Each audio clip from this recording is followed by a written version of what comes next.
Obrigado, Ângela. Obrigado, professor Sayão. Estamos abertos para as perguntas.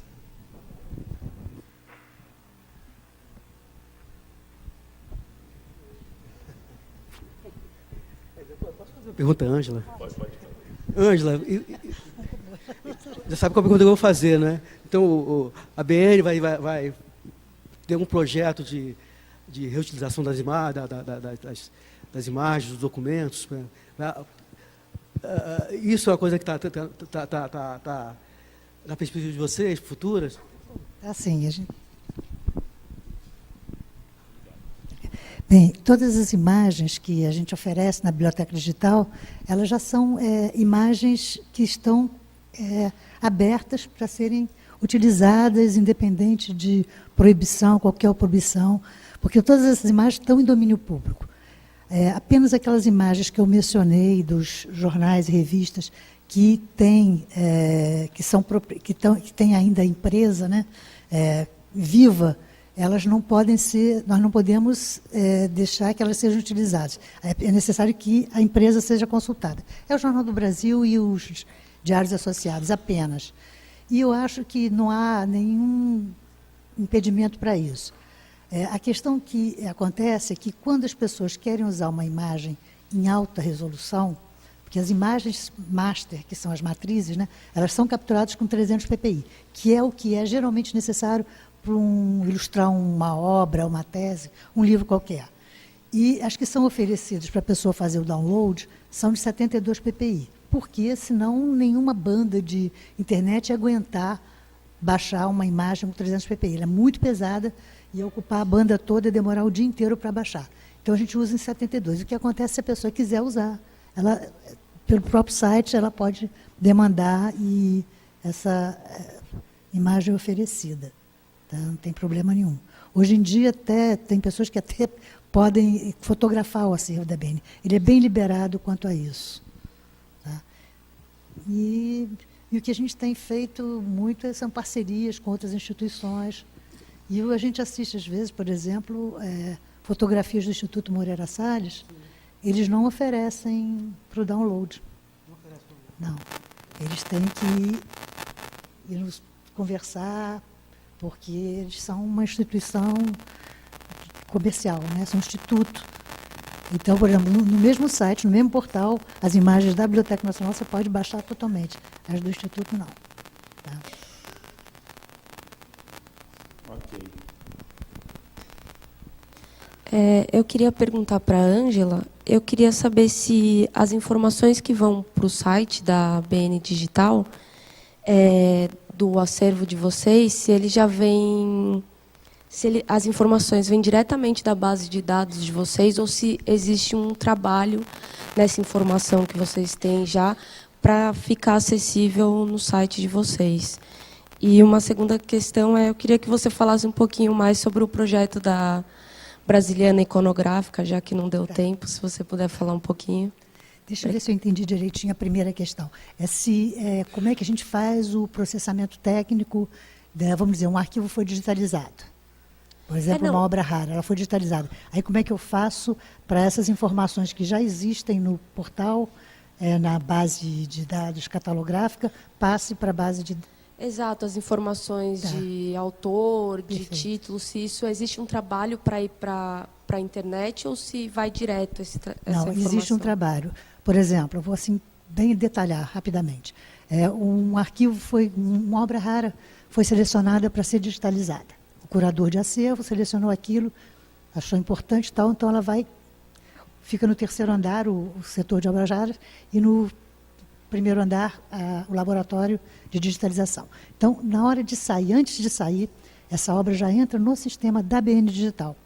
E ela utiliza as informações que estão na base de dados catalográfica de obras raras e já imediatamente migram essas informações essenciais, que são autor, título, data, tipo de documento. Então, tem uma planilhazinha já que isso migra automaticamente e gera um recibo que a pessoa que vai descer com essa obra rara vai ter que assinar para dizer que essa obra rara está no laboratório e não mais no setor de guarda de lá. Então, aí ela já está dentro do sistema da BN Digital, e aí são acrescentados os metadados de preservação, que é captura, quantos megabytes, que scanner que fez a captura. São metadados que a gente considera metadados de preservação. Depois, no outra equipe, vai fazer a descrição dos pontos de acesso e tal. E por aí vai até que as derivadas são geradas e essa obra é, então, finalmente publicada, e aí ela aparece para os usuários na ponta. Aí você me fez uma outra pergunta da Brasiliana Iconográfica. Pois é, essa eu fiquei devendo, mas vocês vão acessar. Se colocar no Google Brasiliana Iconográfica, já vem o link. O link eu acho que é Brasiliana Iconográfica, tudo junto, .arte.org. Bem, esse site, como eu disse, pretende ser um portal especializado em iconografia brasileira. Existem curadores, tanto na Pinacoteca como no Itaú Cultural, quanto na Biblioteca Nacional, quanto no Moreira Salles, que vão fazer essa seleção de quais as obras que eles julgam importantes dentro do escopo dessa curadoria do projeto, né? Então, esse projeto a gente demorou 2 anos discutindo, a equipe técnica e a equipe de curadores. Geralmente ficou todo mundo junto, porque os curadores participaram de praticamente todas as decisões técnicas. E que eu achei interessante que esse projeto ele veio corrigir aqueles defeitos que eu te falei, né, que eu falei para vocês, da questão essa questão de vocabulários diferentes, formas de tratar informação diferentes, que geram muito ruído na hora da recuperação dessas imagens, desses arquivos, né, digitais. Então, se uma instituição descreve de uma maneira, a outra de outra, vai dar uma coisa muito complexa, vai dar uma complicação danada na hora que se junta isso tudo, né? Então, o que a gente fez nesse tempo, nessas reuniões técnicas que antecederam a conclusão do projeto, nós tentamos criar, já que a gente sabia, que a gente queria uma navegação geográfica pelas regiões brasileiras, os estados brasileiros, as cidades brasileiras, uma navegação cronológica, né? E uma navegação temática e uma autoral, nós já fizemos de antemão, nos enquadramos, por exemplo, a Biblioteca Nacional enviou, nessa primeira fase, 1000 documentos iconográficos, 1000 arquivos digitais, 1000 iconografias. O Moreira Salles enviou 500, eu acho que o Itaú também, e eu acho que são 2.500, 1000 da BN.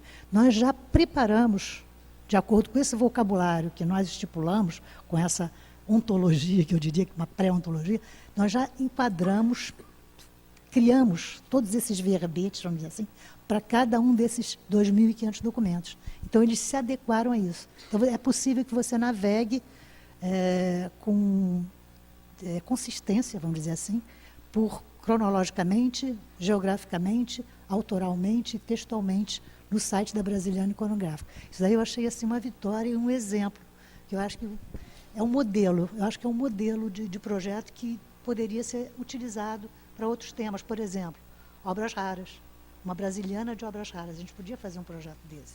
Todos nós, por quem tem, podíamos criar, né? Uma de mapas, uma brasiliana cartográfica, reunindo todas as instituições que têm mapas. E aí, a gente já sabendo essa experiência negativa que foi com a fotográfica, a gente já preparar o ambiente para fazer uma integração, né, razoável. Oi, dá para ouvir? Tá. Fiquei um pouco perdida, eu acho que o Luiz pode esclarecer. Dentro dessa questão de curadoria. A gente vê, por exemplo, no próprio Facebook, tem uma pessoa que gosta de fotos de São Paulo. Começa a publicar as fotos de São Paulo, faz um ciclo de fotos da Avenida Paulista. E a gente vai abrindo, quem está inscrito, vai abrindo e vai vendo a quantidade de gente que vai complementando as informações. Não, isso daqui não era isso, não, minha avó morava por perto, a gente lembra de não sei o quê, não sei o quê. E essas informações, você vai lendo, aquilo ali dá um livro em cima de uma casa. Aquilo tudo fica perdido, porque, às vezes, o próprio criador daquela página, daquele grupo, não é um curador cultural, ele não sabe nem o que fazer com aquilo tudo. E aquelas informações preciosíssimas se perdem. O que se faz com isso? Olha só, eu vou te dar um exemplo. Qual é o teu nome? Heloísa, vou te dar um exemplo de como isso é importante no mundo da ciência. As anotações, né? Então, os sistemas, digamos assim, modernos de pesquisa, dados de pesquisa, de informação para pesquisa, eles incorporam a anotação como uma coisa riquíssima, porque, inclusive, você tem formas padronizadas para isso, né? Porque enriquece muito, né, em termos sociais, digamos, de comunicação científica, né, e em termos de informações mesmo, de riqueza de informações. E isso é incorporado nas bases de dados. Né, nas bases de dados. Por exemplo, em genoma, você tem lá anotações, que é incorporado na base de dados. Agora, você tem coisas interessantes. Por exemplo, tem uma menina lá da Casa Rui, que ela está fazendo um banco de dados, quer fazer um banco de dados das anotações do Rui Barbosa, das marginais do Rui Barbosa, que ele fazia nos livros que ele lia, entendeu? Que é uma coisa super rica. Né? Então, essa informação que eu digo assim, não formatada, é de grande riqueza, e os sistemas de informação, pelo menos na área científica, já incorporam isso como uma coisa importante. Né? A anotação é uma coisa super importante hoje. Okay? Claro, num sistema como esse aí, talvez não se tenha como formalizar isso. Não é? Mas é uma riqueza que se perde, você tem razão. Não sei se você quer comentar. Oi. Obrigada pela apresentação de vocês. E eu tenho uma pergunta, uma para a Ângela e outra para o Luiz. Para a Ângela, eu só queria perguntar por que a Biblioteca Nacional não tem o protocolo Z39 aberto para importação de registros. E para o Luiz, eu queria perguntar, que ele falou dessa questão das interfaces no começo, né, que o pessoal pesquisa, sei lá, no ResearchGate, no JSTOR, que permite, tem muito mais foco em serviços, né? E eu queria saber por que exatamente que, pelo menos, eu acho que aqui no Brasil a gente tem essa limitação tão grande de disponibilidade de serviços, por exemplo, no Sofia, no Aleph, porque tem essa cara tão web 1.0, essa coisa tosca anos 90, sabe? Que você chega lá, hoje você não consegue nem, tipo, sei lá, relacionar um livro, sabe, que nem no Amazon, você não consegue fazer relação básica, e hoje em dia exige muito esse tipo de coisa. Eu queria saber, na prática, o que pega, por que a gente não consegue fazer isso hoje nos nossos repositórios, essas coisas mínimas, assim, sabe? O Z39, né? Então, o Z39, ele não está implementado, não, porque o Z39, quando eu trabalhava na divisão de bibliografia brasileira, que a gente usava um software que não é esse que está usando agora, nós não podíamos, eu me lembro disso, utilizar o Z39, porque a gente não tinha nem banda de internet, era tão frágil, que se a gente abrisse para o Z, a gente ia cair toda hora. Mas eu me lembro que agora, com a banda que a gente tem, que é uma banda, a Rede Comep, eu acho que abriu para o bibliográfico. Eu acho que está aberto para os registros bibliográficos das bases de dados bibliográficos. Eu acho que está. Eu posso até conferir, depois você me diz que eu te deixo meu e-mail, a gente confere isso, que seria com outra pessoa, não é comigo. Agora, com o Z39 na BN Digital, não tem. A gente está aberto para o protocolo AI, que aí é a versão digital, vamos dizer, né, do protocolo Z39. Tá? Qual é o seu nome mesmo? Hein? Renata. Renata, olha só, essa pergunta é uma boa pergunta. Eu também fico preocupado com isso, né? Porque sempre fiquei, cara, por que o mundo das bibliotecas, dos repositórios, não se apropria das tecnologias mais legais para criar coisas interessantes, né? Aí eu fico pensando, pô, será porque ele trata de coisas assim, mais genéricas e tal? Por exemplo, no mundo que eu estou mais próximo hoje, que são os repositórios de dados de pesquisa, né? Você tem assim, repositórios que são os genéricos, que são os multidisciplinares, né? Então, esses caras não têm serviço. Não tem. Eles não têm nem serviço de curadoria, não têm serviço de preservação, é péssima a recuperação, né? E são grandes repositórios, importantes, né? Agora, quando você vai para os repositórios disciplinares, sei lá, modelos de proteína, modelos biológicos, modelos biológicos, por exemplo, aí, cara, você tem uma riqueza de serviço imensa. Aí o cara faz visualização, modela, extrapola, recria, junta, porque eles tratam de uma informação bem homogênea. Então, ele tem capacidade de fazer isso. Aí tem aplicativos importantes, tem coisas legais. Mas, assim, eu estou falando isso, justificando, mas eu não acho que essa seja uma justificativa importante, né? Eu não consigo compreender isso também. Né? Por que os repositórios não assumem, por exemplo, não incorporam tecnologias importantes, que são fáceis, são tranquilas, não tem dificuldade nenhuma, nas suas interfaces, por exemplo, né? E a gente estuda isso muito, né? O pessoal estuda ontologias, vocabulários e tal, navegação, ergonomia, usabilidade, né? A gente estuda isso pra caramba, tem um monte de teses disso, mas isso quase não se aplica, né? Genericamente não se aplica. Se alguém puder responder essa pergunta. Miguel, quer responder, Miguel? A pergunta não vale. Você sabe tudo, cara. Boa tarde. Meu nome é Nilda. Eu gostaria de falar rapidamente para a Ângela, né? Eu quero agradecer pela profusão de informações que você trouxe a respeito do trabalho da BN. É um trabalho muito profícuo. Então, eu quero expor aqui minha admiração pelo trabalho da BN. Parabéns. Obrigada. E quero fazer um pedido aqui para o Luiz, porque em uma das suas apresentações eu vi rapidamente que você ia falar sobre segurança, né, da informação, segurança da informação, né, dos acervos digitais. Você pode falar só um pouquinho a respeito? Segurança da informação? Nos acervos digitais. Sim. Acontece que você cria, né, um acervo paralelo digital, um acervo de matrizes, né, que são caríssimos. Você não pode voltar a digitalizar, porque é caro, os originais são frágeis, né, e você tem que digitalizar na melhor qualidade técnica que você pode, né, e isso aí vira um tesouro, vira um acervo paralelo de matrizes digitais, que você tem que guardar com muito cuidado, tem que preservar para sempre. Muitas vezes você tem que preservar isso para sempre, porque você não consegue voltar mais ao original, né? Aí vou dar outro exemplo do mundo da pesquisa, né?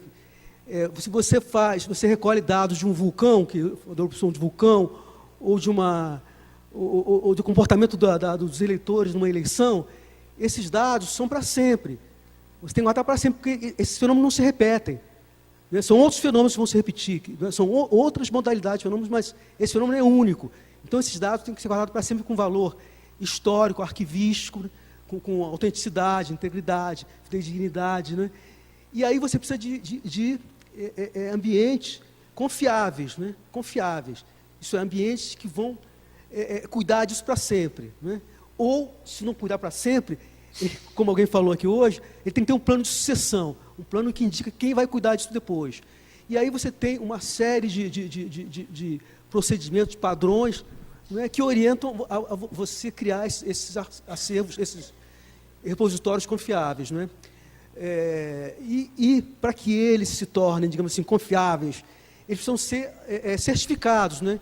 Essa certificação é feita ou por você mesmo, uma autocertificação apoiada por uma série de documentos, ou por terceiros. Né? Então, assim, é necessário, e a gente está trabalhando isso lá no CONARC, lá na Câmara Técnica também, que se crie esses espaços confiáveis para você guardar esses tesouros digitais para sempre. Né? E esse é um estudo muito legal, muito interessante, porque você tem que juntar, integrar conhecimentos da área de informática, da área de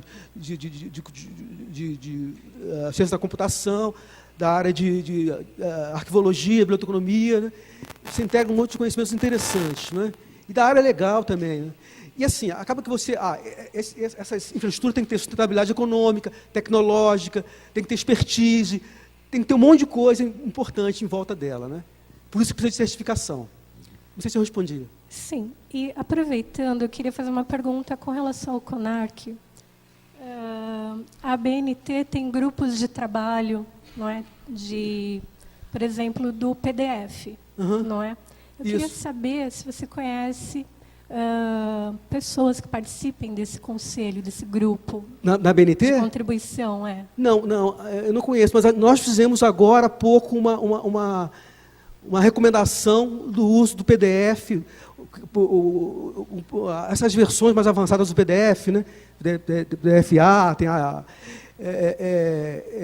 para o uso, para a preservação. Né? Tem alguns tipos de PDF, acho que são Isso. 3 ou 4. Isso, a gente fez uma recomendação de como ele deve ser usado. Ele não pode ser usado em todas as situações, mas a gente detalha as situações que pode ser usado, as limitações e tudo mais. Né? Então, tem esse documento que a gente já publicou no site. Tá, eu vou verificar, então. Obrigada. Nada. Obrigado pelas perguntas. Eu posso perguntar? Sim. Ângela, eu queria fazer 3 perguntas, rapidinhas. Tá? Okay. Uma, você não comentou, mas eu sei que a IFLA tem uma parte muito importante na preservação digital no mundo, né, das bibliotecas. Você poderia comentar, mais ou menos, o que a IFLA tem para o Brasil agora sobre preservação digital? Para a preservação, eu sou membro do comitê da IFLA para bibliotecas nacionais.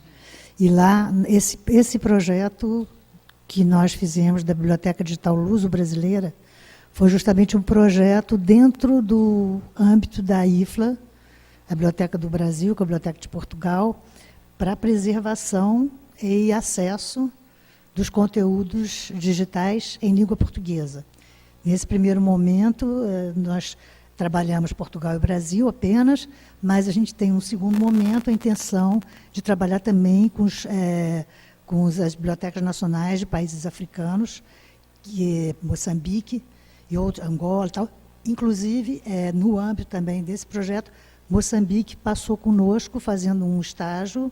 O diretor mesmo, o presidente, o diretor da Biblioteca Nacional esteve conosco, ele e mais 2 funcionários de lá, ficaram 15 dias na BN Digital, vendo, porque eles iam comprar equipamentos, então eles ficaram lá vendo o que era melhor, e também passaram 15 dias na área da preservação física, com o Jaime Spinelli, então, que é também da IFLA, da parte de preservação, da IFAPAC. Então, foram esses 2 projetos. Quando eu era de um outro grupo da IFLA, da LAC, teve um desenvolvimento de um portal, que eu mencionei rapidamente aí, que é o portal da Biblioteca Digital Hispano-Americana, capitaneado pela Espanha, e com países, México, Argentina, Chile, Portugal, Brasil, vários países, são inúmeros países, e nós participamos também, eles têm os nossos arquivos digitais, também tem um viés na preservação, além do viés no acesso. E tem mais uma coisa, deixa eu me lembrar o que foi. Tem no PAC, nesses 2, foram esses 2, basicamente esses 2 projetos que tem. E tem no âmbito da IFLA, tem, por exemplo, nesse grupo de bibliotecas nacionais, nós fizemos um portal junto com a GARICA, com a Biblioteca Nacional da França, é o portal da França no Brasil.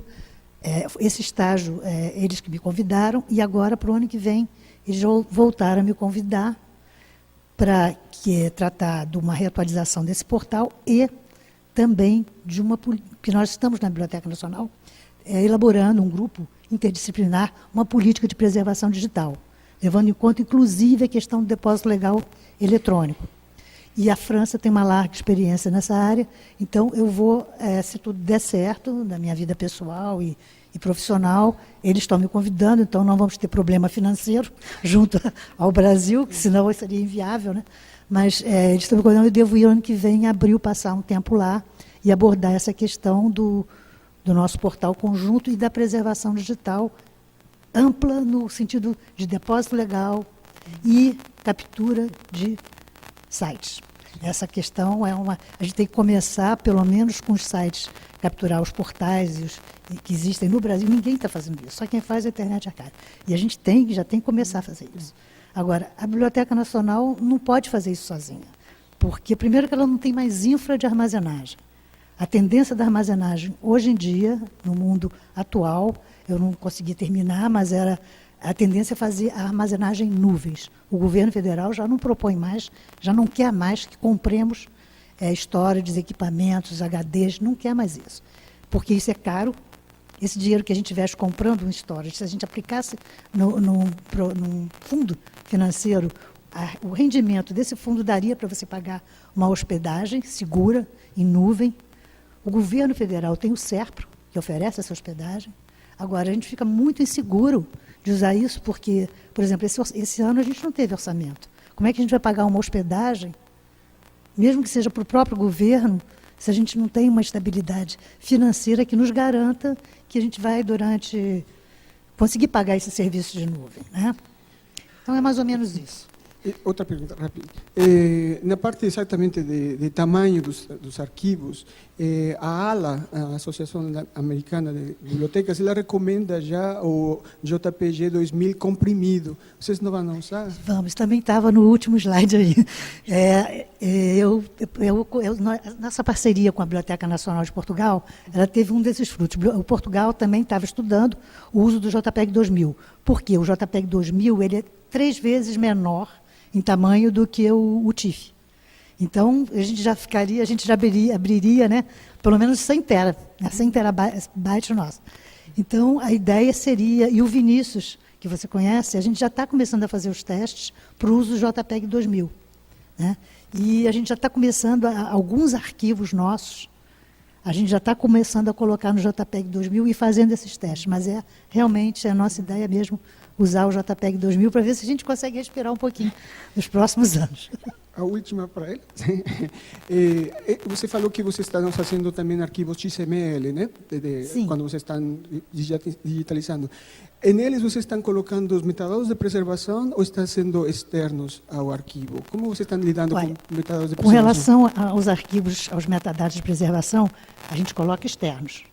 Mas também estamos estudando e embuti-los. Alguns metadados, eles já virem embutidos no arquivo digital. Tá? Então, isso também está em fase, são assim, planos para 2018. Então, a gente pensar nessa questão do JPEG 2000, que já está andando, a questão isso daí quem está, a questão dos metadados embutidos no arquivo digital, quem está vendo isso é o pessoal, a equipe do Laboratório de Digitalização, que é uma outra equipe, e são as pessoas que produzem as imagens, né, produzem os arquivos digitais.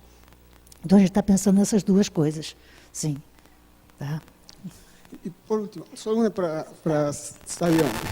Fácil, pergunta fácil, hein? Pergunta fácil, porque a gente sabe que você é uma das pessoas que primeiro publicaram sobre preservação digital, que mais escreveu sobre preservação digital.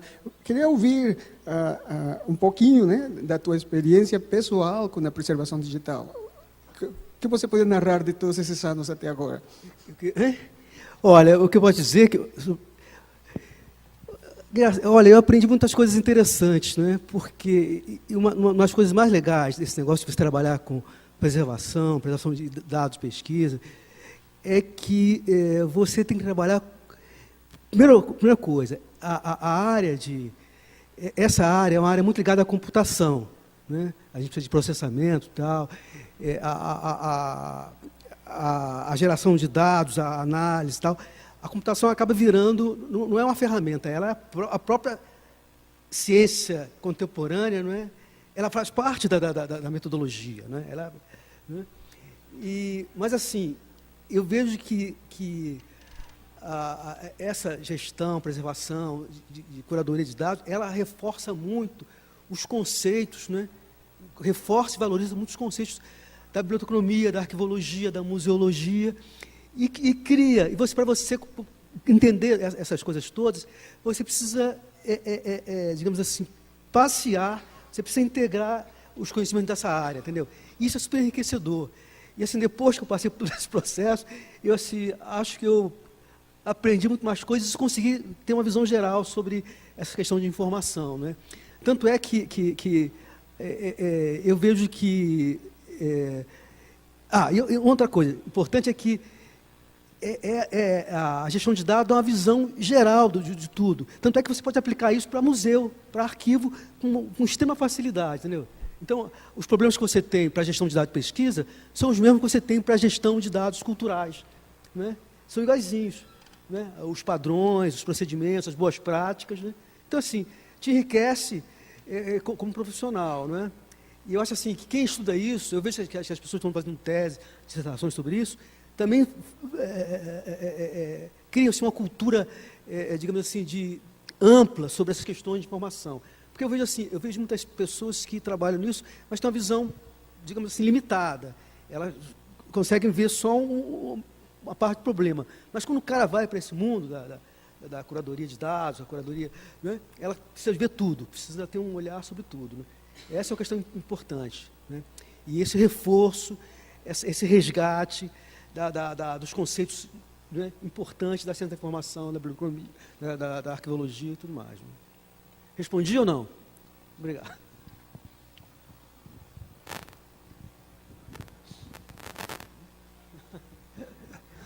Bom, em primeiro lugar, parabéns aos dois aí pelas palestras, viu? Muito enriquecedora.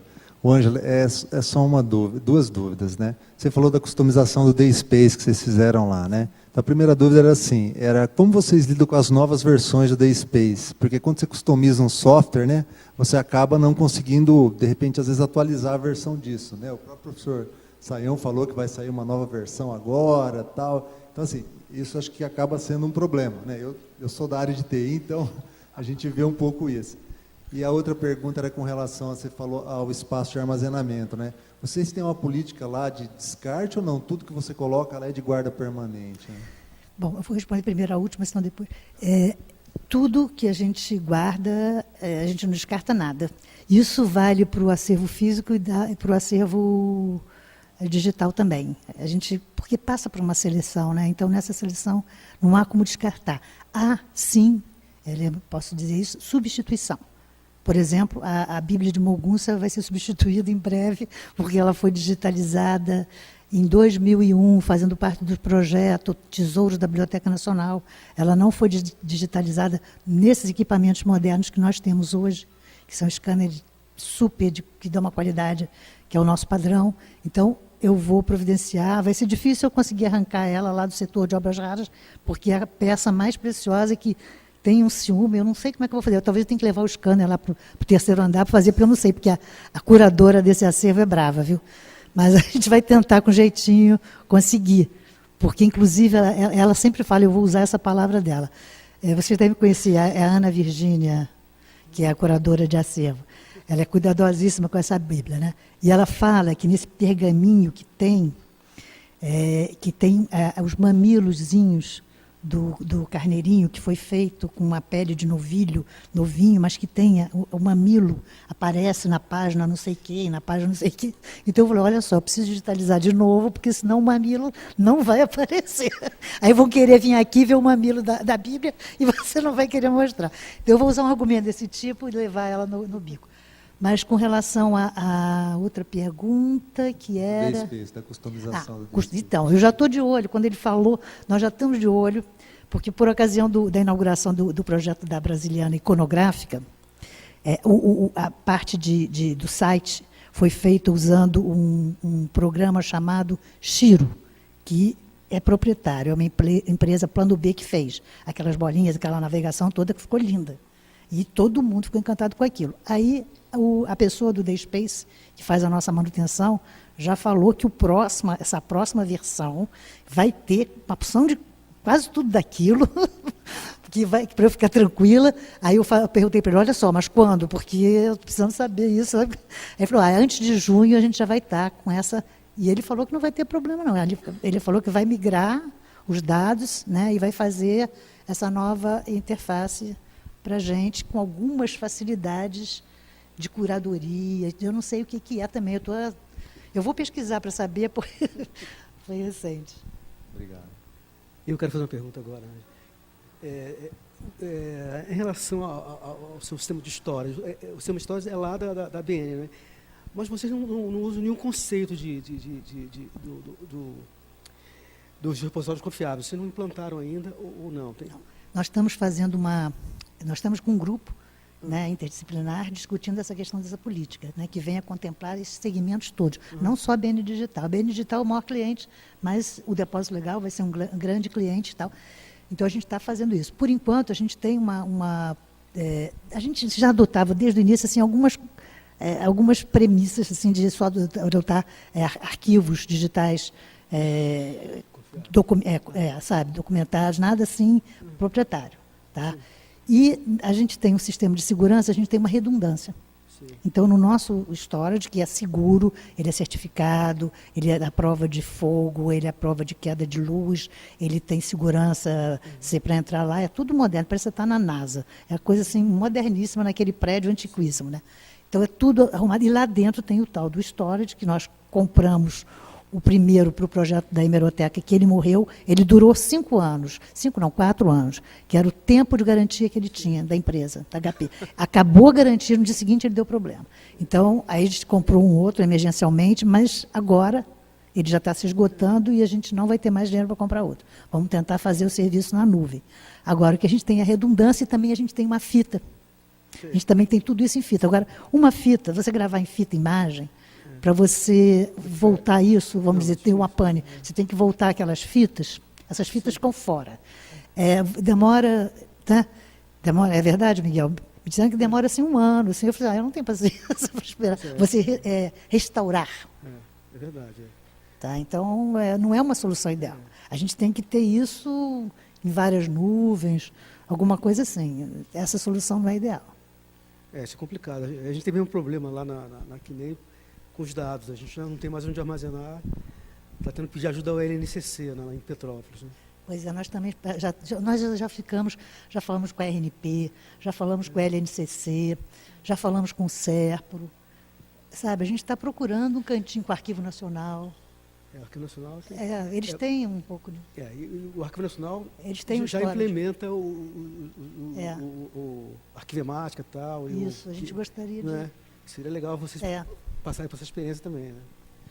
Ok, obrigado pela resposta. Gostaria de fazer uma pergunta para o Luiz, para a professora Ângela, sobre um pouco da impressão de vocês sobre esse assunto do armazenamento em nuvem, né? Isso tem sido bastante pautado, né, nos encontros relacionados à preservação digital, formas de armazenamento, né?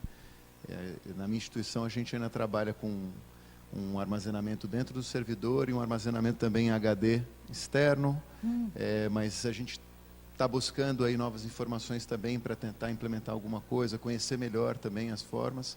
Queria que vocês escorressem um pouco sobre as impressões de vocês sobre o armazenamento em nuvem. Olha só, o armazenamento em nuvem, para nós, está se mostrando como uma solução ideal. A instituição que eu trabalho é uma instituição assim, cultural, a gente tem um analista de sistemas, a gente tem parte do serviço de TI terceirizado e um analista que é funcionário da casa. Então, a gente não tem uma equipe de TI que possa dar conta disso. Então, o ideal para a gente é e mesmo que tivesse, existe essa recomendação, e que é verdade, que a gente não deve mais investir em compra de equipamentos para armazenagem. Né? Então, a gente já andou conversando com o SERPRO, eles têm esse serviço. Esse serviço para nós não vai sair nem muito caro. Por quê? Porque existem vários tipos de armazenagem. Esse que a gente quer, que é a armazenagem dos arquivos master, vai ser o que eles chamam de cold storage, porque é uma armazenagem fria. A gente não vai ter movimento de consulta. Vamos dizer, os nossos 5 milhões de acessos ao mês não vão utilizar essa nuvem. A gente vai utilizar o processamento lá dentro da biblioteca. A gente está incluído na rede Comep, a gente tem uma banda espetacular. Então, a gente vai continuar usando o acesso ao nosso acervo digital, nossa BN digital, nossa hemeroteca, a brasiliana, tudo via BN mesmo, com o nosso data center. Então, aí é que ia ficar caro se a gente fosse armazenar na nuvem, porque a nuvem ia ter que dar uma banda para acesso grande. A gente vai ter um acesso pequeno, que vai ser só o movimento da produção do laboratório diária, que a gente vai jogar para a nuvem à noite. E eu estou assim imaginando isso, mas isso daí tudo ainda vai ter que ser muito discutido, muito, né, firmado. E, claro, a gente vai ter também tudo isso guardado numa outra forma, provavelmente essa fita que demora, mas a gente não vai ter só a nuvem. Ou então, eu acho que a nuvem, ela é distribuída, põe um pouco num local, eles têm 3 nuvens, o SERPRO. Tem uma na região, tem uma em Brasília, tem uma no São Paulo, tem uma outra que eu não sei onde que é. Então, eles distribuem isso. Então, é uma armazenagem que eu acredito que seja bastante segura. bastante segura. E eu acho que a gente não vai ter problema. Tá? Eu acho que a única coisa que poderia ficar caro se a gente ficasse acessando essa nuvem 5 milhões de acessos ao mês. Ia ficar muito caro. Mas esse jeito da armazenagem fria, só para os arquivos master, vai ser tranquilo. Tá? Espero. Essa é uma discussão super crítica, né, nesse momento, porque lá no âmbito da Câmara Técnica, onde a gente faz as recomendações sobre o armazenamento de informações arquivísticas, né, a gente não recomenda, né, para informações arquivísticas digitais permanentes, né, que seja nas nuvens. Né? Não é uma recomendação que a gente possa fazer, principalmente pela questão da jurisdição, né? da localização das nuvens né? E da responsabilidade que tem sobre isso. Quando você trabalha com sistemas confiáveis, essa não é uma solução que realmente agrada muito a gente, entendeu? Acaba que cria um ponto de fragilidade aí no que a gente chama de cadeia de custódia, né? Na cadeia de custódia e de preservação. Né? Então, eu não sei mais o que falar em relação a isso, mas é isso, a gente não tem não é uma recomendação que a gente possa fazer, entendeu? Não por motivos técnicos, digamos assim, por motivos, mas até por motivos legais e de jurisdição. O que teve de obstrução, que a gente viu, que é a Advocacia Geral da União, algum órgão do governo que é normalizador, eles não deixam que a nossa nuvem seja fora do território nacional. Então, porque, na verdade, a nuvem é um simbolismo, porque a nuvem tem seu equivalente terrestre. Né? Ela tem... né, ela está pousada, né, aterrada. Né, tem que estar aterrada no solo brasileiro e está lá. Né, todo mundo acessando. Tem um monte de questões para ser resolvidas. Agora, eu vou mais além. Eu acho que essa situação que se criou, né, da gente ter produzido um arquivo, um montante de arquivos digitais, memoriais, que são de interesse para o país, para a nação, isso daí devia ser uma tarefa de Estado. Eu acho que o Estado tinha que criar uma solução que contemplasse museus, arquivos e bibliotecas, com seus arquivos memoriais, porque a gente tem já a missão de tratar do analógico, né, do físico. É a missão institucional que está escrito lá, na missão da minha instituição. O digital não é nem mencionado. Né? Então, o digital, a gente não recebe dotação orçamentária para cuidar dele. A gente recebe para preservar os livros, para fazer restauração das páginas, fazer obturação, etc. Eu acho que isso do jeito que a proporção que está tomando... Eu acho que é inevitável, não é isso? O Estado tem que assumir isso, sabe? Tem que assumir. Tem que... Na França está assumidíssimo. A François Mitterrand, a Biblioteca Digital de Deus, já foi criada para ser uma biblioteca digital e com essa missão, com uma meta estipulada. Eu acho que isso está profundamente ligado à nossa memória, à nossa cultura, à nossa educação. Educação do cidadão brasileiro. Né? Você quer falar aí, né? Você não quer perguntar? Oi. Aqui. Boa tarde. Primeiramente, eu gostaria de parabenizar o professor Sayão, que os slides estavam com um design magnífico. Obrigado. É tudo imagem roubada. É usada sem autorização. E uma pergunta sobre a curadoria digital da Biblioteca Nacional para a professora Ângela. Se nessa curadoria digital vocês preveem emergências bottom-up dos usuários, ou seja, eles podem também construir objetos, artefatos culturais, o reuso, como o professor Sayão falou, criativamente, eles têm esse espaço, essa possibilidade? Eles têm uma possibilidade de conversar conosco. Né? Eu não sei se eu te mostrei aquelas imagens do Alexandre Rodrigues Ferreira, não sei se vocês repararam, aquelas 200 imagens da flora brasileira não identificada. Aí eles vão poder interagir mesmo, colocando informações... Comentários. Hã? Nos comentários. Isso, os comentários. E esses comentários, obviamente, a gente vai analisar e validar. Porque uma coisa que acontece na nossa relação com os usuários, tudo que eles colocarem, nós temos que validar. Isso daí é porque, institucionalmente, a gente não pode se dar o luxo de colocar um comentário indesejável, né, no nosso portal. Já uma vez invadiram o nosso portal, logo no início, colocaram uma folhinha de maconha. Foi um desespero para tirar aquilo. Então já teve, agora a gente tem um firewall mais poderoso e tal, mas a gente tem que ver o que eles estão escrevendo e a gente valida e aceita ou não, né? Agora, eles interagem muito com a gente. Eles interagem muito corrigindo nossos erros, sabe? Sempre numa boa, sempre positivamente, com exceção de um, que eu tenho até guardado no meu quadro, assim, na frente da minha mesa, um comentário.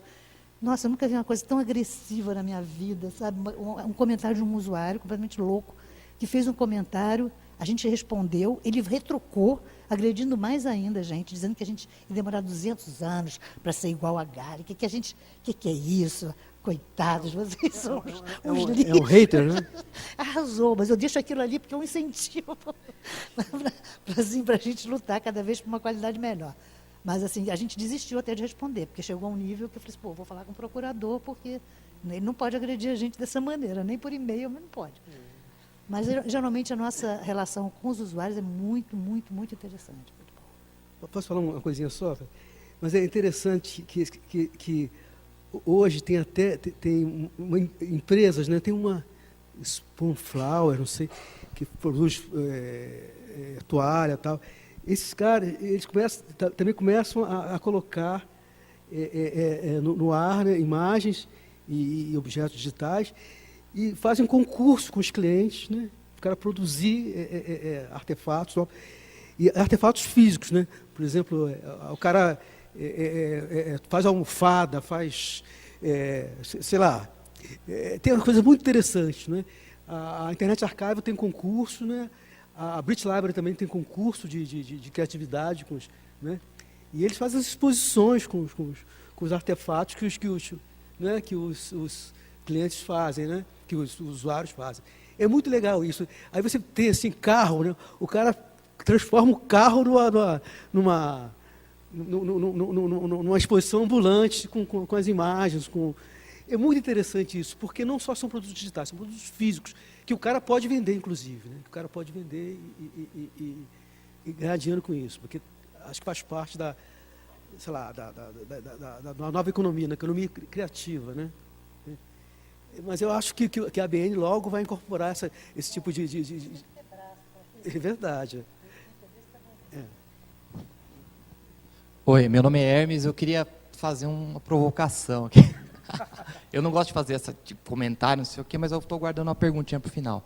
É que, assim, também tendo trabalhado bastante tempo com essa questão de preservação digital, em arquivos, em museus e em bibliotecas, atualmente eu trabalho aqui na biblioteca do IEB,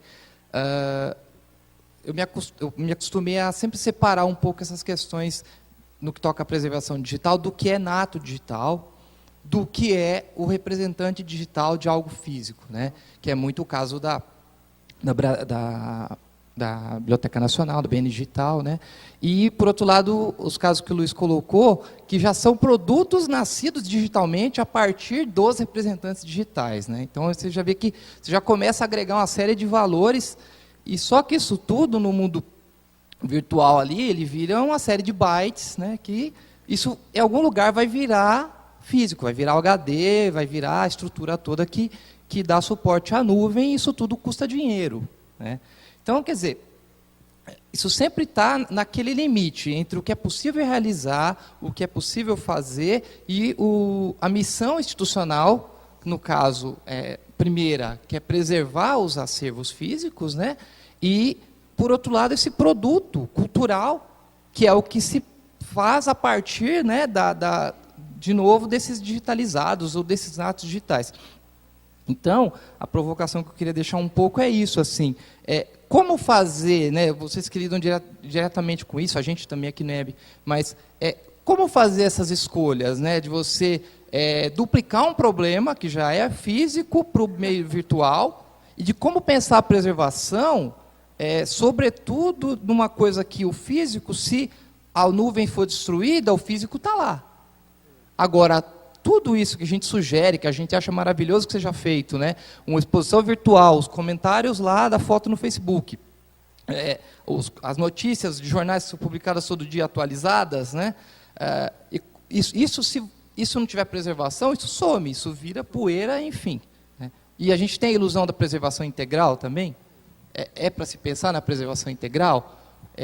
Só para concluir, aí sim, queria... Vocês, em relação à missão institucional e aos nossos limites de atuação, eu queria ouvir um pouco com vocês. Eu sei que você fosse perguntar algo pior, né? Do tipo assim, a quem pertence os direitos autorais de uma obra feita com reutilização de fragmentos digitais. Né? Não, mas aí eu ia ser muito, né, muito cruel, né? Mas eu vou responder essa pergunta, porque eu não sei se eu consigo responder a outra. Assim, no mundo da ciência, né, você acopla documentos, dados de pesquisa, projetos, você cria um novo construto, um novo documento, que é fruto de um monte de outros documentos. O direito autoral pertence ao cara que construiu o documento, que juntou essas coisas todas, entendeu? O direito o direito autoral de cada peça é de cada autor, mas a nova integração, o novo construto é do cara que construiu isso. Quer responder agora? Eu já respondi a pergunta que eu fiz. Não, a minha resposta praticamente já está respondida, porque realmente a missão institucional prevalece a tudo, né? Então a biblioteca tem a missão de preservar e dar acesso àqueles objetos que são obras raras, um acervo memorial. Isso, e o acervo que foi recebido por depósito legal. Aí eu acho que esse material, né, reconstruído, aí, ele não vai ser feito depósito legal dele. Se for feito depósito legal eletrônico dele, aí já são outros caminhos, porque aí vai se transformar em missão institucional. Né? Mas até o depósito legal acontecer, ele não é. Mas, Ângela, tem coisa pior. Tem obras de arte, né, hoje que são feitas para serem acabadas. Elas são feitas para... Elas são quase... são comestíveis. Obras digitais que elas não são feitas para durar, elas são feitas para se acabar. E aí, como é que se faz isso? Se preserva, não preserva? Mantém a natureza dela, a natureza efêmera? Né? Então a gente tem um monte de problemas novos que a gente não sabe muito bem lidar ainda. Né? Esse problema surgiu lá na Casa Rui. Né? As obras são efêmeras. O que você faz com isso? Mantém a efemeridade ou preserva? Se preservar, você está indo contra a natureza da obra. Né? Nós temos um setor de efêmeros preservado digitalizado, que eram os cardápios, são cartazes de propaganda que botam rótulos. São rótulos, a gente tem um setor cheio de rótulos que já foram preservados. Tem os cardápios que o Dom Pedro II colecionava. Cardápios, tudo que é efêmero. Olha só, outra coisa super importante.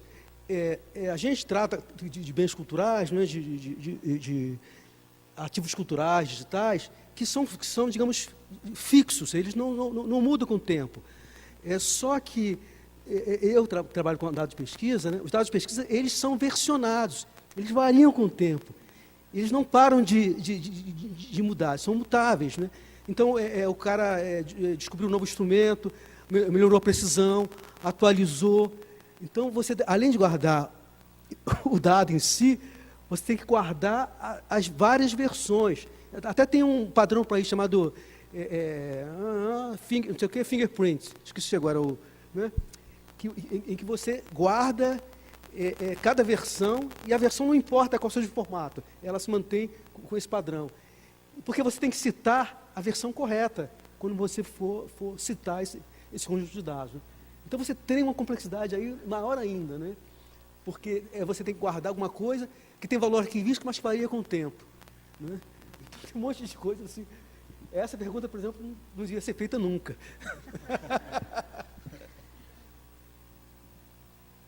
Boa tarde. Meu nome é Kátia, eu sou bibliotecária da Universidade Federal do ABC. Nós recebemos agora uma demanda aqui, né, tanto nacional, já internacional, que faz parte dos Horizontes 2020, que a gente tem que elaborar o nosso repositório institucional.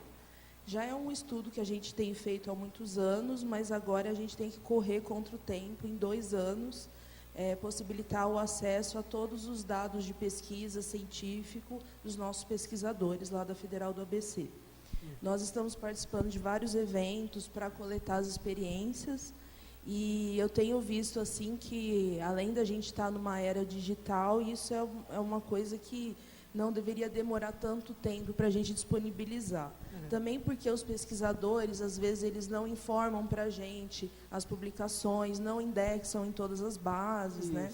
E aí eu queria perguntar para vocês que já têm experiência nessa área e já passaram aí por vários processos, que assim conselho vocês dariam assim para a nossa equipe de bibliotecários, que elementos a gente tem que prestar bastante atenção nessa coleta, curadoria digital, escolha das coleções, para que a gente faça esse trabalho assim de uma forma bem clara e que não fique assim muito, não posso dizer assim, muito no teórico, né? Porque a gente tem muitas literaturas, né, sobre isso, mas na hora da gente colocar a mão na massa, que a gente vai ver o que vai acontecer de verdade. Obrigada. Posso responder aqui? Posso. Qual é o seu nome mesmo? Esqueci. Kátia, olha só. Isso é um problema interessante, mas é complexo, né? Mas, assim, tem uma coisa que muda... 2 coisas mudam muito fortemente na biblioteca a partir do momento que ela assume essa questão dos dados. Em primeiro lugar, a biblioteca sempre foi voltada para um produto final, para pós-publicação, né? Ela sempre divulgou, disseminou, uma coisa que ela já pronta. E quando a biblioteca começa a trabalhar com dado de pesquisa, e dado de pesquisa é uma coisa que você viu, tem um fluxo, o dado bruto, secundário, terciário, não sei o quê e tal, ela vai ter que trabalhar com a pré-publicação, vai ter que acompanhar os dados desde a sua gênese, entendeu? Aí tem um negócio super importante hoje, que é o plano de gestão de dados. Os órgãos de financiamento estão exigindo dos pesquisadores, né, que ele tenha um plano de gestão de dados para poder financiar a pesquisa dele. A FAPESP pede agora em todos os editais, por exemplo, né? Então, isso vai ser uma coisa que o bibliotecário vai ter que fazer isso no pesquisador. Então, assim, primeira coisa, a biblioteca tem que se preocupar com a pré-publicação, com a gênese dos dados. Segunda coisa, ela vai ter que fazer isso junto com o pesquisador. Então, as bibliotecas de pesquisa começam a se aproximar fortemente dos laboratórios, né? Eu vejo lá na instituição que eu trabalho, né? A biblioteca tem que entender o fluxo de geração de dados que é específico para cada situação. Então, assim, e você vai ter que criar novas expertises em relação a isso, né? Eu acho isso super legal, porque você começa a se aproximar do negócio da sua instituição. Senão não funciona, não é? E outra coisa, terceira coisa, você tem que começar a pensar numa política de gestão de dados. Antes de mais nada, né, pensar nessa política, não é? Porque a questão tecnológica é fácil resolvida. É fácil resolver, porque os softwares estão aí, tudo mais, né? Mas você precisa saber como é que você vai catalogar, indexar, tratar, quais são as licenças, quais são os problemas éticos das informações sensíveis, e qual o volume que pode ser, qual o formato. Essas coisas você tem que decidir anteriormente, com as políticas. Porque são as melhores coisas que eu posso te dizer nesse momento. O pessoal da informática é da instituição também?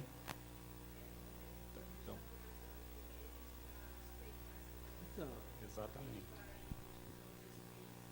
Certo.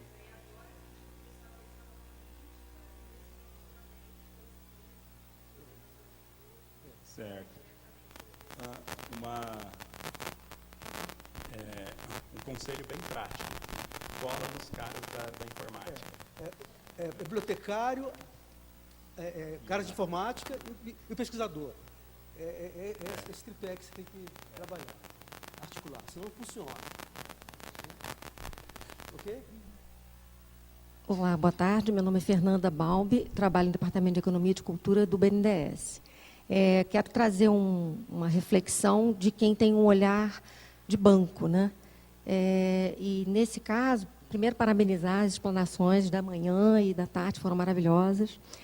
e colocar da seguinte forma: essa visão de que o mandato de acesso e manutenção, preservação de todo o domínio público é do Estado, é uma visão legal, precisa ser cumprida, então. Contudo, é um mandato que o nosso Estado é capenga, como tantos outros mandatos, né? E o banco ele tem sido muito provocado, porque como ele administra um conjunto significativo de recursos não reembolsáveis, ou seja, não são empréstimos e financiamentos que têm retorno de juros e amortização, são empréstimos e financiamentos cujo retorno é não reembolsável, são entregas finalísticas, são entregas de, assim, por exemplo, a construção de um edifício, a restauração de um monumento, a questão do CPD, da Biblioteca Nacional, por exemplo, e etc. Então, há um compromisso contratual de um financiamento cuja entrega para a sociedade não é remunerando um banco de volta com amortização e juros, e sim o impacto que aquele bem tem para a sociedade.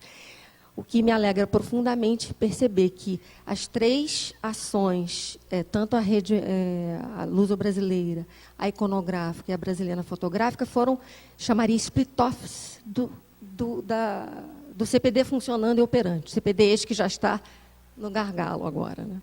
Mas, enfim, então, essa visão de banco coloca em xeque essa visão romântica, creio eu, de que o Estado é que possui o mandato e ele é que vai fazer, e ele é que tem que, o problema é dele, e ele tem que fazer diferente. Aí, fazendo leitura em vários artigos, num desses artigos que eu li, não vou saber citar, eu encontrei uma terminologia chamada capitalismo social. Ela pode ser muito claramente identificada com um costume que todo mundo conhece aqui, chamado crowdfunding, né? Quem não conhece a ideia da vaquinha, de todo mundo colaborar para um bem comum? Se a gente pegar esse conceito e entender, bom, o Estado ele não é ele é mandatário, mas ele não consegue cumprir. Mas, ao mesmo tempo, a sociedade tem que evoluir. Nós somos a sociedade da informação. Nós ainda somos analógicos, tá? A gente pensa em papel, porque a gente foi ainda daquela geração do papel. Tem poucos jovens aqui com menos de 20 anos, eu acho, não sei se tem 1 ou 2. A grande maioria é analógica. Então, quando a gente pensa que hoje o ser humano produz conhecimento que não caberia numa biblioteca em papel, em celulose, que não caberia em objetos físicos, não há molécula e átomo suficientes no planeta para representar todo o conhecimento humano. Então, a solução é o virtual. Então, juntando essas reflexões, capital social, a sociedade da informação e a verticalização da formação e da criação do conhecimento, a única solução é que a gente, creio eu, que a gente tem que tirar essa visão romântica de que é só o Estado responsável pela manutenção dessa memória. A sociedade, de alguma maneira, tem que criar elementos, instrumentos confiáveis, com compliance, com governança, com gestão compartilhada das suas decisões, né? Não pode ser uma canetada de A ou B ou C, para fazer a gestão desses recursos informacionais, de modo que isso circule dentro da sociedade, democraticamente, quando se trata da lei, né, domínio público, que está em domínio público é democrático. Só que eu entendo que a informação ela tem níveis, na verdade não é um entendimento meu, um outro artigo que eu li de um pesquisador que ele estratifica o conhecimento em níveis, que vai do gradiente mais simples, que é o domínio público, que é a unidade de conhecimento, ao nível mais avançado, que é a propriedade intelectual. Só que entre esses 2 extremos você tem um gradiente tão grande, e aí tudo que foi falado aqui corrobora com isso. Quando você pensa numa matriz em alta definição, para mim, isso não é uma informação que está em domínio público, no meu ver, não me apedrejem, por favor. Se um ente da sociedade deseja ter acesso a uma matriz em alta definição, ele pode remunerar o processo para ter uma matriz em alta definição.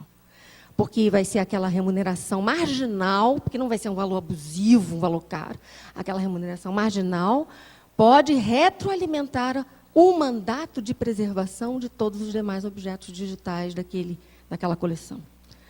Quer dizer, acho que romper essa visão de que ou você tem o livre, universal, ou você tem o que é pago de maneira arbitrária, elegido por uma pessoa, uma família, que muitas vezes uma família é mandatória de todo um legado de um artista. A gente estava comentando isso na hora do almoço. Uma família mandatória de todo o legado de um artista, não querendo abrir mão dele. E o que vai acontecer com esse artista? Daqui a uma geração ele vai ser esquecido. Ele vai ser esquecido. Né? Então, a sociedade ela tem que se requalificar essa visão mental, essa cosmovisão do que é a informação. E de como ela se relaciona. Né? Então, voltando à ideia da vaquinha. Todo mundo tem aplicativo aqui de celular, né? Alguém já pagou $1 para ter um bom aplicativo? Falou, poxa, $1 foi tão baratinho. Eu já paguei $1 ou $2 para ter um aplicativo. Se você tem essa visão de ganho de escala, do capitalismo social, do coletivo, se cada pessoa der $1 para ter algum acesso a alguma coisa, é um valor marginal, mas que no conjunto pode fazer a diferença para a Biblioteca Nacional. De repente, não 100% do seu orçamento, mas 20%, 30% do seu orçamento. Então, se a gente conseguisse viabilizar porque tudo que eu falei já existe tecnologia, já existe comportamento social para isso. Só na cabeça dos gestores que isso não mudou ainda. Então, assim, nós temos uma bomba relógio. Quando se pensa em nato digital, então, vamos fazer um outro seminário só para isso. Porque aqui a gente só está pensando no que vai ser digitalizado. Né? E o nato digital? Que é uma curva vertical muito maior em nível de volume. Certamente virão as tecnologias novas. Eu fico lembrando aquele filme do Star Wars, o primeiro da segunda série, né, do século XX, que ele pega um cristal, ele vai na biblioteca. Quem nunca viu, veja esse filme só para ver a biblioteca do Star Wars. Ele vai na biblioteca, ele entra num lugar incrível, e ele pega um cristal e coloca numa máquina. E aquele cristal, né, tem lá as informações. Então, eu fico imaginando como será o futuro, né? O professor falou, daqui a 1000 anos, professor, se daqui a 10 a gente já está completamente desatualizado, daqui a 1000, né? Eu nem imagino. Mas, enfim, foi só essa reflexão, porque eu acho que essas barreiras, a sociedade ela tem que tomar uma posição mais protagonista, não ficar só botando tudo, mas é o Estado. Gente, a gente está passando por uma crise, né? A gente já tem que sair desse discurso de que o Estado é tudo.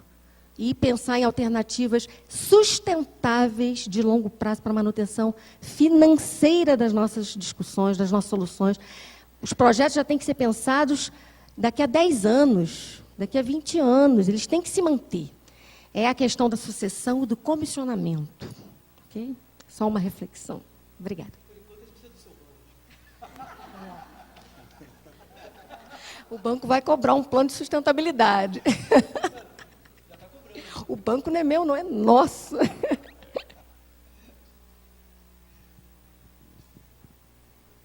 Mais alguma questão?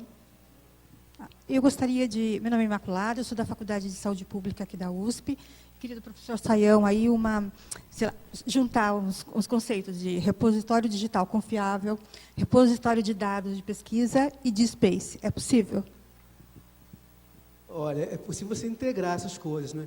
Hoje você já tem a solução assim, tecnológica.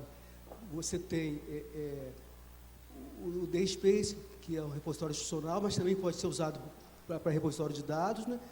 Mas você tem, por exemplo, o Dataverse, que é um repositório específico para dados, que é uma plataforma para dados, e essa plataforma já se comunica com a Arquivemática, que é um sistema que cria os pacotes para arquivamento em ambientes confiáveis, né? Então, você já tem uma solução, digamos, tecnológica, e tem as soluções, digamos, o conjunto de normas e padrões que orientam isso, né? Então, ele sozinho não seria o confiável, precisaria agregar alguma coisa a mais, né? Isso, você precisa hoje o Arquivemática é o software mais usado para isso, né? Mas, por exemplo, você hoje, vou te dar uma coisa, um exemplo legal. O SER, que é o sistema de OJS, né? Uhum. OJS, né? Que o IBIC distribui e tal, e parametrizou, né? Ele já se acopla, por exemplo, ao Arquivemática, né? Então, ao Dataverse. Então, você submete o artigo, né, aí os dados vão para o Dataverse e o artigo vai para o, né, pro DSpace, por exemplo, para o SER. Né? E os dados ficam liberados para o revisor poder validar a pesquisa. Né? Agora, o Dataverse, do seu lado, ele já se acopla ao Arquivemática e o Arquivemática cria aqueles pacotes que juntam metadados, dados e tal, que faz a preservação. Né? Então, você já tem uma estrutura completa em termos tecnológicos e também em termos, digamos, de padronização. Né? Então, essa questão está bem resolvida, digamos assim. A gente só tem que implementar. Né? Ok, obrigada. Não.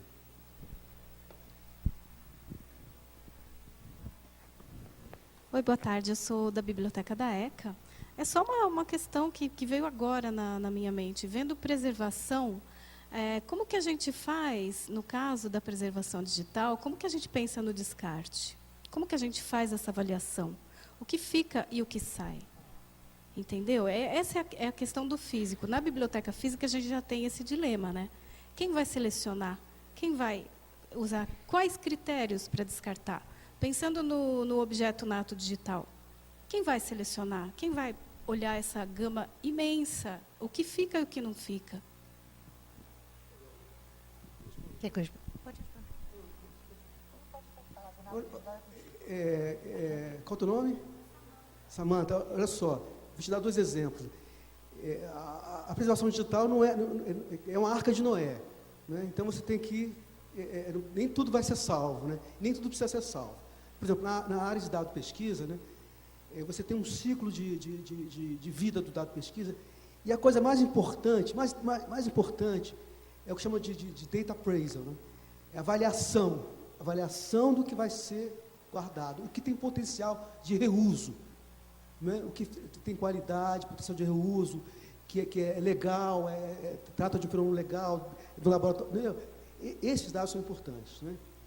Então, eles têm a capacidade de ser, eles têm o potencial de ser reutilizados no futuro, precisam ser guardados. Ou, se não, são dados que eu falei, observacionais, aqueles dados que têm que ser guardados para sempre, porque o fenômeno não acontece mais. Né? E no mundo da arquivologia, é a mesma coisa, você tem a tabela de temporalidade e o dado, e o documento vai ser descartado quando tiver que ser descartado. Entendeu? Só se, agora, se ele precisar ir para o arquivo permanente, né, aí sim, aí é outra coisa. Aí ele vai ficar lá para sempre, né, arquivo histórico e tal. Mas, assim, o ciclo arquivístico é igual. Né? Tem a tabela de temporalidade, o documento digital, nato digital vai ser descartado, vai ser destruído, descartado. E a destruição também não é uma coisa fácil, não, é um processo mais complicado. Né? Okay? Tá ok? Eu respondi ou não? Né? Então, assim, a avaliação é super importante em todas as situações. Né? Okay? E essa avaliação é o ponto assim, essencial na formação das coleções digitais, né? Coleção de dados digitais. Obrigado pela pergunta.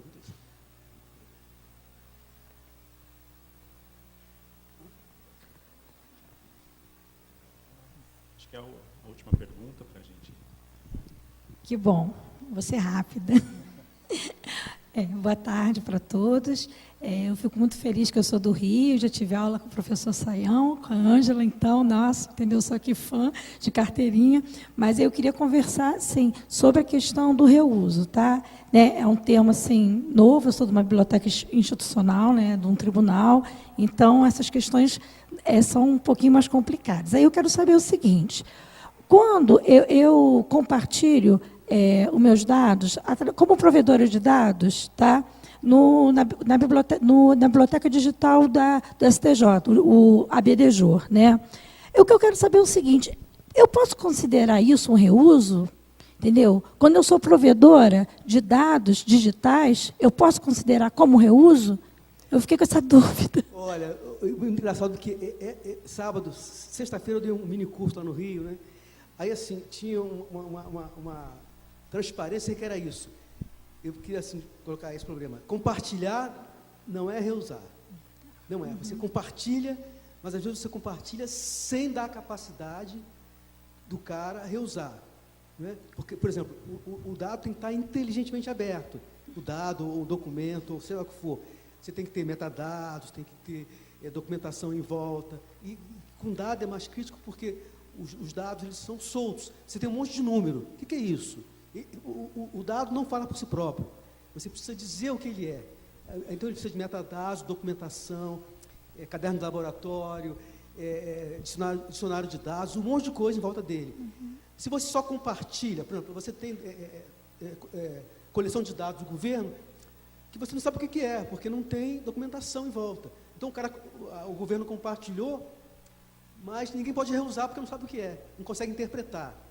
Então você tem que dar a capacidade, a informação, o dado de ser interpretado e virar informação inteligente.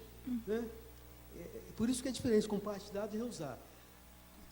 Você colocar disponível na internet é o primeiro passo, né? Mas não é o suficiente para o dado ser reutilizado. Ser usado, interpretado. Então, você tem que preparar. E aí quem faz isso é a curadoria, né? Prepara o dado para ser reutilizado. Tá certo? Tá ótimo. Obrigada. Obrigado pela última pergunta. Então, ok. A gente encerra por hoje. Amanhã, a partir das 9 horas, a gente tem o segundo dia do seminário. Espero a presença de todos. Eu agradeço a quem ficou até agora e agradeço a todos os palestrantes também da manhã de hoje e do período da tarde. E uma boa tarde a todos. Obrigado.